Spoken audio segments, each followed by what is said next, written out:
bien, todos los fenómenos políticos, sociales, económicos de hoy en día son globales. Sí. Y son interdependientes. Por eso es tan importante entender esta disciplina de las relaciones internacionales, porque está en la clave de la explicación de todo lo que pasa en el mundo y cómo se refleja en lo local. Todos estamos unidos. Así es. Todos. Hoy tenemos un plato fuerte porque nos visita el doctor Orlando Gutiérrez Boronat, PhD de Filosofía de las Relaciones Internacionales de la Universidad de Miami. Y con él quisimos plantearle este tema que nos preocupa a todos, la situación de Venezuela y qué puede hacer la comunidad internacional. Buenos días. días y gracias por estar con nosotros. No, buenos días y gracias a ustedes por invitarme. Este es un programa que tiene mucho nombre, muy visto, así que les agradezco la invitación a estar aquí. Este es un país al cual quiero mucho y que visito siempre con gran alegría. Qué bueno que así sea, y nosotros pues felices porque podemos tocar distintos temas, viéndolo de una perspectiva bastante objetiva y con alguien increíblemente preparado en el área. En el caso específico de Venezuela, justo hablábamos antes de entrar al aire sobre la situación que se está viviendo en esta nación y cómo hay organismos que se supone deben regular por el bienestar de los países de América Latina, sin embargo, o de las Américas en general, sin embargo, o sea, sentimos que se ha quedado corto. ¿Cómo examinaría todo lo que está pasando en Venezuela y en el caso de las relaciones internacionales y las instituciones involucradas en este proceso? Yo creo que hay una realidad que nadie quiere decir, pero que es obvia. Estamos ante un colapso del Estado venezolano. Pero hay un punto adicional que quiero enfatizar, que está fundamentado por la misma realidad. Venezuela es un país ocupado. Eso no es un gobierno venezolano, es un gobierno ocupado por una estructura de poder que se origina en La Habana. Las decisiones que se están tomando en Venezuela no se toman en Venezuela, se están tomando en La Habana. Un país en el cual la estructura militar, la estructura de seguridad, la estructura política está supervisada, está controlada por un aparato de poder que lleva 58 años en el poder, que fue entrenado por los servicios de inteligencia más adeptos del mundo, la KGB, la Gestapo, la Stasi, y que ha perfeccionado el arte de controlar un país. Venezuela fue un objetivo histórico de la estructura de poder comunista en la región. Han ocupado ese país por debilidades que tenía la democracia venezolana, que la abrieron a este tipo de transformación, debilidades culturales que no resistieron el embate de estas fuerzas organizadas, de esta conspiración organizada. Pero también hay que decir lo siguiente, el espíritu democrático del venezolano es tan profundo que de ahí ha surgido una resistencia constante. Y en esa resistencia está la esperanza que eso se pueda reconstruir. Pero veo días muy difíciles para Venezuela. Creo que esta convocatoria de elecciones presidenciales en abril es una ofensa a la oposición, una ofensa al pueblo, va a generar más conflictos. Y lamentablemente lo que está en crisis en Venezuela, más que el juego entre partidos, las elecciones, es algo mucho más fundamental, es la misma institucionalidad del Estado y es el mismo Estado de Derecho. Ver a Venezuela muriéndose de hambre, la que fue en un momento dado, ustedes son mucho más jóvenes que yo, pero cuando yo era adolescente... No se crea. En mi caso, por lo menos. Era la democracia ejemplar de la región. Era un país que estaba a un paso del primer mundo. Caracas era una ciudad que se consideraba entre las primeras ciudades del mundo. Donde quiera que cae el comunismo como estructura de poder. Y comunismo no es una cuestión de derecho y de izquierda. Derecho y izquierda son vertientes democráticas. El comunismo es una forma de control del poder que no permite disensión, no permite pluralidad. Donde llega eso, destruye la base económica por una razón de poder perpetuarse en el poder y también absorber los recursos para una agenda internacional. ¿Cómo es posible que tengamos el hecho de venezolanos peleando en la guerra de Siria? Con Hezbollah. ¿A qué interés responde eso? No es el interés venezolano. No, ¿dónde está reflejado el interés nacional venezolano en involucrar a Venezuela en una guerra en el Medio Oriente? No, responde a una agenda extranacional fuera de Venezuela que se le ha impuesto al pueblo venezolano. Entonces creo que lo que estamos viendo en Venezuela es un país ocupado por un parásito que le está literalmente desgastando y absorbiendo la fuerza. Es un fenómeno extraño de que un país más débil económicamente colonice ideológicamente un país poderoso relativamente. Sí, porque... ¿Cómo es posible? ¿Cómo es posible? Porque la mentalidad de un líder es capaz de ser ese germen que se inocula en un cuerpo y enferma a toda una nación, porque yo pienso, el ejército venezolano, que tiene una diferencia con los demás ejércitos, tiene un gran nivel de formación, o la tuvo, y era ejemplar. O sea, los militares venezolanos tenían un grado elevado de educación. ¿Cómo ese ejército se muestra tan pasivo ante ese dominio extranacional? Eso yo no lo puedo comprender. ¿Qué motiva la pasividad de ese instrumento? Mire, que lamentablemente las clases dirigentes de buena parte de nuestra América Latina viven en una burbuja. En una burbuja en la cual... Eso es cierto. Aquí hay muchas burbujas. Lo hablábamos el día de ayer. Piensan de que no existe el bien y el mal, tan sencillo como eso, de que no existen fuerzas estructuradas en el mundo que viven para el poder diariamente, que viven para la toma y la ocupación del poder. Mi país, Cuba, también está ocupado por una estructura de poder que no responde al interés nacional cubano. Es una estructura de poder comunista ligada específicamente a una familia con una forma de controlar el poder que es científico. Es decir, cuando usted ve a una persona como Ramiro Valdés, quien ha sido ministro del Interior de Cuba, una de las figuras claves del régimen, que vive prácticamente en Venezuela, ¿qué está haciendo en Venezuela? Está organizando la toma y la ocupación del poder. O sea, está asesorando. Y Nicolás Maduro, en mi opinión, sin querer ofender a nadie, es todo menos un líder. Un líder no permite que eso ocurra con un pueblo. No, definitivamente. Es un hombre formado en la escuela cubana, formado en la Universidad Ñico López, que es un centro de entrenamiento de cuadros comunistas y también un lugar donde reclutaba la inteligencia castrista, y un hombre diseñado para esta labor. Por eso Raúl Castro lo defiende y lo propone. Diseñado para obedecer, pero no para pensar. Sí, ahí es donde está. Exactamente. Eso es lo que nos choca, porque. Esa es la escuela. Sí. Porque al final es obediencia total. Uno pensaría que marca pautas. Y en el caso del presidente Nicolás Maduro, quizás por su poca inteligencia emocional, es muy obvio. Ya deja de manifiesto que definitivamente no son líderes que toman sus propias decisiones, sino que son movidos por esa estructura que crea esta mentalidad y que entonces responde a los lineamientos creados por ellos mismos. Esto es la cosa más inteligente que he escuchado. Maduro es obviamente un hombre de poca inteligencia emocional, y eso es desastroso cuando se es gobernante, porque se toman decisiones como lo que ha tomado, muy impuesto por usted. Sí. Mire, en el siglo XXI estamos, como hablábamos antes, por medio de una crisis del sistema de relaciones internacionales. Nunca se acabó de implementar después de la Segunda Guerra Mundial, y hoy en día está más en crisis que nunca. Hay dos vertientes: aquellos que postulan un orden mundial globalizado y los que postulan una comunidad de naciones democráticas.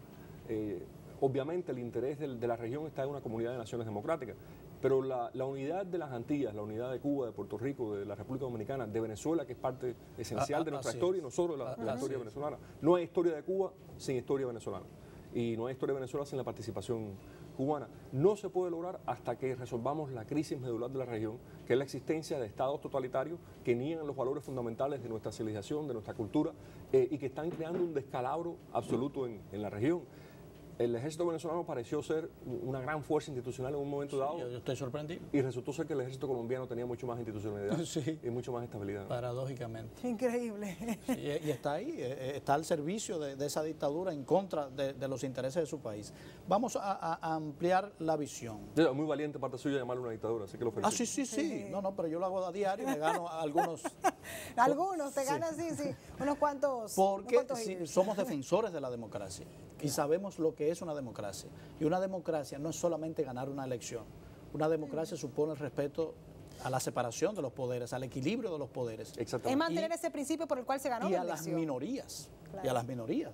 Si hubiesen realmente. Pero es que hay un concepto que repetimos fácilmente y un concepto muy profundo, el de república. Hay que defender la república. La república tiene un componente de derecho, un componente de jerarquía y un componente democrático. Pero no puedes poner un componente por encima del resto. Entonces pierdes el balance. Entonces deja de ser una república. Así es. Yo quiero que ampliemos la visión, porque hay un tema que es atractivo para los países de la órbita del Caribe. Todavía es un discurso que funciona para manipular. Y me refiero a la oposición al supuesto imperialismo. O sea, los líderes populistas que se levantan y dicen: yo voy a defender la soberanía y la nacionalidad contra el yanqui invasor y el imperio, obtienen una popularidad excepcional, aunque sean inventos. Por ejemplo, Maduro repite una y otra vez que van a invadir Venezuela. Todo el mundo sabe que eso no es posible. Pero sin embargo, mucha gente dentro de Venezuela y en estos países cree en ese discurso, que estamos luchando contra un imperio maligno que trata de que no nos desarrollemos democráticamente. Sí, se han abrazado ese principio y con eso han conquistado muchos corazones. ¿Eso tiene lógica? Mire, una de las debilidades de la América Latina es que nuestra relación con Estados Unidos es medular para cada país de la región.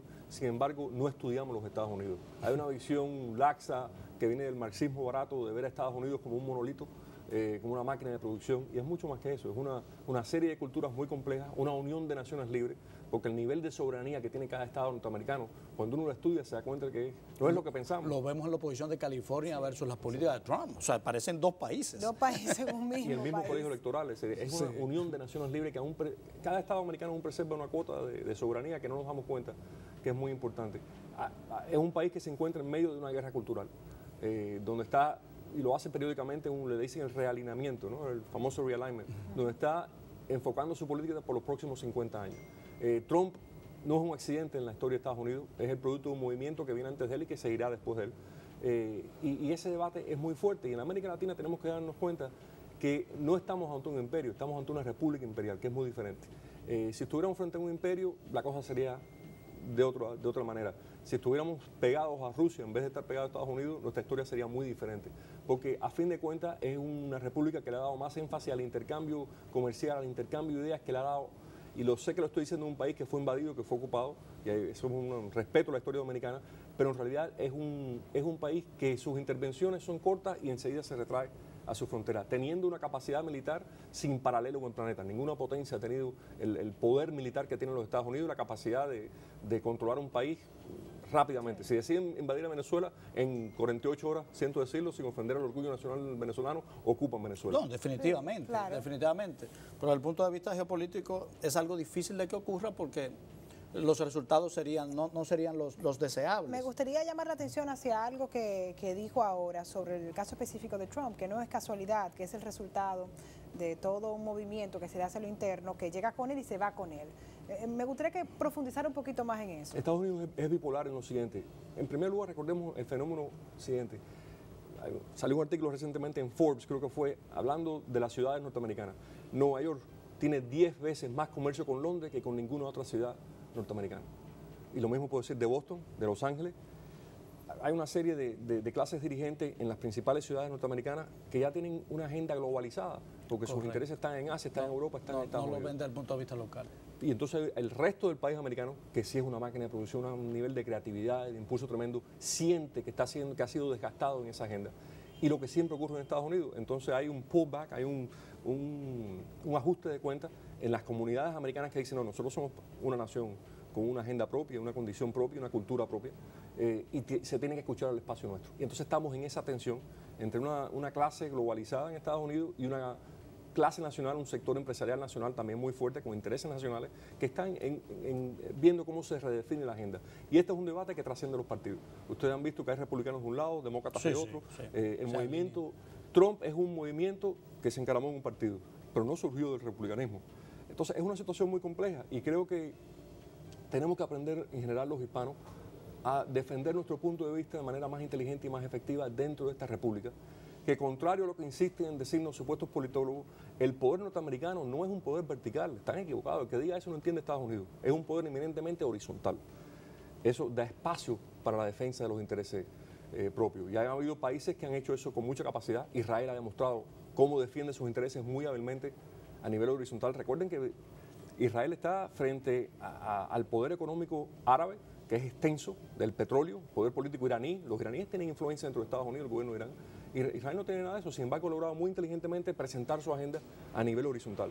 Y creo que la presentación de la agenda nuestra, de la agenda de las Antillas en los Estados Unidos, parte de un principio. No podemos ser la extensión de la agenda privada de un partido político, ni del republicano ni del demócrata. En algunos casos los cubanos del exilio, del cual soy orgullosamente parte, hemos cometido el error de poner nuestra agenda demasiado ligada al Partido Republicano. Totalmente. La comunidad hermana dominicana quizás se ha pegado demasiado al Partido Demócrata. Hace falta hacer lo que nos han enseñado los judíos y los taiwaneses, una agenda suprapartidista. Influyen en los dos, los judíos. Una agenda que esté por encima de los dos. Hay dos elementos que el fenómeno Trump hace resaltable. En Latinoamérica tenemos una gran experiencia con el populismo. Es tradición en las repúblicas latinoamericanas que los líderes que triunfan son los populistas, los que le dicen al pueblo lo que quiere oír. No es una tradición muy norteamericana, unido a otra enfermedad que es el nacionalismo malentendido. América primero, América para los americanos. Se ha dicho de muchas formas en Estados Unidos. Usted ve que estas dos corrientes que parecen dominantes en la política global actual, el populismo y el nacionalismo, ¿son enfermedades de nuestro tiempo que debemos combatir? Es una excelente pregunta. Mirando el fenómeno Trump objetivamente, no es un fenómeno populista, es un fenómeno de una clase media americana en vías de desaparición, que estaba desapareciendo aceleradamente y dijo, no, espérate, no vamos a morir tranquilamente, nos vamos a movilizar. Estaba tan mal la premisa filosófica de las grandes encuestadoras que no se dieron cuenta que venía un cambio político tan grande como el que vino. Definitivamente. Porque esa clase media no respondió, no apareció en el radar. Nos damos cuenta de la polarización en el país cuando todo el movimiento de una clase media, básicamente en el centro del país, pasó desapercibido, no se dieron cuenta que iba en una dirección decidida. Hay un estado en los Estados Unidos que siempre hay que ver para tener el pulso del resto del país, en mi opinión, que es Ohio. Estados Unidos nace por el conflicto por Ohio. Ohio es un centro industrial, un centro de recursos naturales. Lo que se llama el cinturón del óxido. El cinturón del óxido, que el corazón es Ohio. Hay que ver lo que está pasando ahí, la tasa de desempleo, la tasa de bancarrota en el país, la desesperación de la población, en el sentido de que sus valores no estaban reflejados en los medios de prensa que consumen. Y recientemente me contaba un amigo, un estudio en Ohio, que decía que Ohio se siente muy bien cómo va la economía, cómo van los cambios en Estados Unidos. Entonces, cuando ves las legislaturas estatales del centro, llevan décadas diciendo, oye, estos pactos internacionales en los cuales estamos entrando, sacrifican nuestra agenda, sacrifican nuestros intereses. ¿Hasta cuándo vamos a sentarnos a conversar y sacrificar los intereses americanos en aras de otro objetivo? Pero lo que extraña y es... Trump se convirtió en vocero de eso. Definitivamente. Pero lo que extraña es que el discurso de Trump, le llamo populista porque precisamente les dijo a esos votantes que se tipifican como votantes de cuello azul, porque son de clase obrera, le dijo a esos votantes que él iba a retornar a la fábrica, que la vieja prosperidad de los 50 iba a volver. Pero en sus políticas de gobierno vemos que ha privilegiado al gran capital. Lo que está bollante es Wall Street y esa prosperidad no ha ido a estados como Ohio. Está empezando. Si cuando ves Ohio está sintiendo, por ejemplo, esto de la reducción de impuestos, Ohio se va a beneficiar. Se va a impactar positivamente. Y está privilegiando los que son sus socios, nunca ha dicho lo contrario. Él viene de un sector poderoso nacional, con raíces nacionales. Correcto.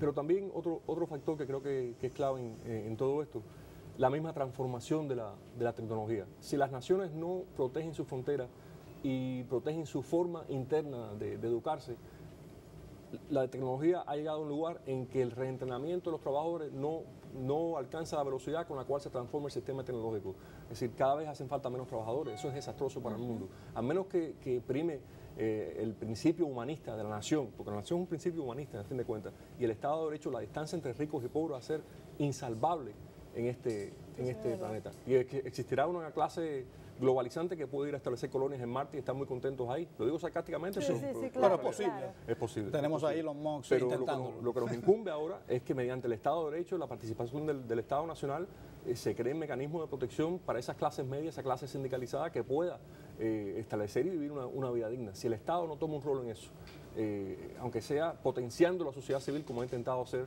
esta administración en diferentes pasos, estamos ante una crisis de toda la humanidad. A nivel de las relaciones internacionales, ¿ve los pactos conseguidos, los lugares de discusión de todos los países conscientes de esa realidad y con intención de que se trabaje pues hacia esa dirección y no hacia la contraria para hacer esa brecha mayor? El polo de desarrollo más importante del mundo es Asia.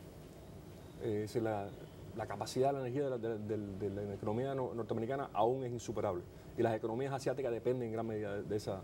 Pero los países asiáticos tienen una comprensión natural del poder y tienen una comprensión natural de la vigencia de las naciones y de la necesidad de defender un proyecto nacional que en Occidente está en crisis. Cuando digo asiático, digo Japón, que sigue siendo una potencia indiscutiblemente, lo que se imbuya, como son los japoneses. Los asiáticos. La República Popular China, con serios problemas políticos internos, pero una economía increíble. Taiwán, que siendo un país de 28 millones, es una de las economías principales del mundo. El día que los asiáticos, Indonesia, que es un monstruo que está surgiendo con una fuerza tremenda en el mundo, los indonesios están en serio construyendo un proyecto nacional. El día que esas naciones, y la India por supuesto, no creo que la India entre en la órbita de los asiáticos del norte, pero el día que esas potencias, China, Corea del Sur, Japón, Taiwán, Singapur, logren la confederación, el suyo será el liderazgo del mundo. Sí, definitivamente. Hay un tema que me preocupa mucho, es el nacionalismo, porque es un concepto que es de grado. Hay un nacionalismo bueno y hay un grado en que empieza a ser un nacionalismo malo, y la historia nos lo enseña. La historia del siglo XX, la Primera, la Segunda Guerra Mundial nos enseña los excesos del nacionalismo. Hay una lucha entre la globalización, o sea, el dominio, la interdependencia de los países y la independencia. ¿Dónde está el punto medio correcto de ese nacionalismo bueno y el nacionalismo malo? Yo le diría en primer lugar que el nacionalismo es un verbo y no un sustantivo. Es una acción. La acción puede ser excesiva, como usted dice, puede ser limitada. El punto medio se llama la república. Si el nacionalismo está supeditado a la república, a la defensa de las instituciones, a la observación de principios universales que van más allá de la misma nación, que son parte de la naturaleza misma de la humanidad, entonces el nacionalismo es positivo, porque se conjuga con la libertad. Un nacionalismo que opere en contra de la república. El concepto de república, que es trascendente al concepto de Estado nacional, es un nacionalismo nocivo, como estamos cansados de verlo en el siglo XX. Pero ciertamente la gran fuerza política transformadora de los últimos 400 años de historia ha sido el nacionalismo y el Estado Nacional. Y lamentablemente en los tanques de pensamiento globalista, igual que ocurrió con los tanques de pensamiento soviéticos, se ignora la fuerza vital de la nación y el nacionalismo y sigue sorprendiendo a todos estos estancamientos. Sorprendió a los soviéticos, regresó y me decía el licenciado Pellegrín Castillo ayer, en su libro sobre la perestroika, Gorbachev le dedicó una página al nacionalismo y el nacionalismo se comió en la Unión Soviética. Y lo mismo ocurre con la agenda globalista y está ocurriendo en Estados Unidos. Entonces es una fuerza natural que se ha desencadenado en la humanidad y se hace positiva mediante el ejercicio de la libertad y el fortalecimiento de las instituciones de la República. Y no estamos en una especie de parto para crear un nuevo concepto de nación. Por ejemplo, Europa es un ejemplo, tal vez, de lo que en el futuro consideraremos una nación. Si vemos la historia de la humanidad, que empieza desde un hombre solo, una familia, un clan, una ciudad, correcto, una ciudad-estado y luego un estado-nación. Una mirada larga hacia el futuro nos proyecta una nación de estados posiblemente. Entonces ahí es que está la lucha. Europa significa, pertenecer a Europa, ¿significa dejar de ser español? Yo veo que no. O sea, la nación se puede sostener en un marco supranacional. ¿Usted no cree? Yo creo que estamos en aras de un nuevo tipo de Estado que se está desarrollando, no de un nuevo tipo de nación. La nación va a seguir siendo el ancla del Estado. El Estado nacional se va a transformar en otro tipo de Estado. Creo que la Unión Europea por mucho tiempo parecía hacer eso, parecía ser el Estado superpartidista. Lo que ocurrió es que lo que está ocurriendo en el mundo, una clase burocrática se aleja de la realidad cultural de su país y quisieron imponer desde la Unión Europea una ofensiva contracultural en Europa que la desmembró. Y la salida de Inglaterra de la Unión Europea no es bueno para el futuro de ese proyecto. Pero también nos enseña de que no se puede imponer una cultura a los pueblos tienen su cultura y la generan orgánicamente. Excelente. Es importante. Me gustaría finalizar entonces con la República Dominicana, porque por toda su experiencia puede ver desde afuera lo que muchas veces nosotros nos vemos estando aquí dentro. ¿Cómo entiende que como república nos conducimos y si vamos hacia la dirección correcta? Yo creo que de las repúblicas hispanoparlantes del Caribe, la más lograda es la República Dominicana. Los dominicanos son muy duros con sí mismos, como se critican, como se ven. Eso es parte de ser libre, es un pueblo muy libre. Ustedes tienen un componente de apego a la libertad que es admirable. Pero creo que cuando vemos el hemisferio, el vecindario, ustedes han logrado la República aquí, han logrado un Estado constituido, una sociedad civil muy activa, con grandes debates, con grandes retos, yo sé eso, pero nadie nunca ha dicho de que ser nación y ser república es fácil, es doloroso. Pregúntenle a los judíos y a los polacos. Entonces los felicito por eso y creo que deben defender mucho más su logro. Bueno, gracias. Pues, pues gracias por estar con nosotros. Gracias a ustedes. De verdad, y nada, nos seguimos viendo si Dios quiere.